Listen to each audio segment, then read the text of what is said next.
Well, Jim, one final question here this week, and we promise we will have songs next week, but we've gone a little longer than we expected, and there's an air quality issue here, despite Jim dismissing this.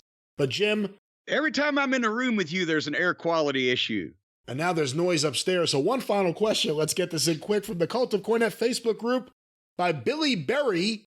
Oh, come on. Would a Ricky Steamboat heel turn have worked at any point in Crockett or the NWA? You know, Ricky was so talented. If he had felt it and wanted to do it and been into it, then I think it might have.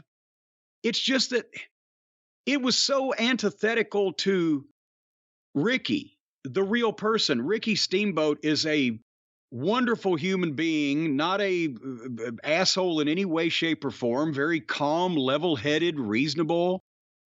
He may have been, I've never heard him say that he wanted to turn heel or that he missed an opportunity or anything. And he was just such a good-looking guy, such an amazing physique, such a fluid manner in the ring, sold so well, also had the fire of a baby face and on the comebacks and the martial arts shit, which was cool. And, you know, if he was one of those guys that was just waiting to turn loose and say, you know what, I'm going to tell all these people what I think of them and get all my aggravations and frustrations out, I'm sure he could have done it because he was an incredible worker. But I don't see that Ricky Steamboat being any of that. I don't see him having any animosity to get out at anybody. So I don't know if he could have carried it off from an attitudinal standpoint and done the promos and etc.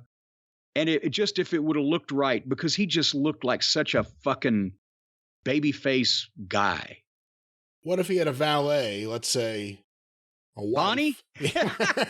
There you go. Yeah, well, she was the closest thing that anything ever came in the wrestling business to turning him heel when she was on camera with him. But he suffered because of that, but it wasn't really anything heelish in the presentation otherwise than people didn't want to see her with him and didn't want to hear about his fucking family. They wanted him to be a cool, kick-ass, fire-breathing dragon, and he wasn't. He was a pussy-whipped family guy in that period in WCW, and that's why they cheered Flair against him.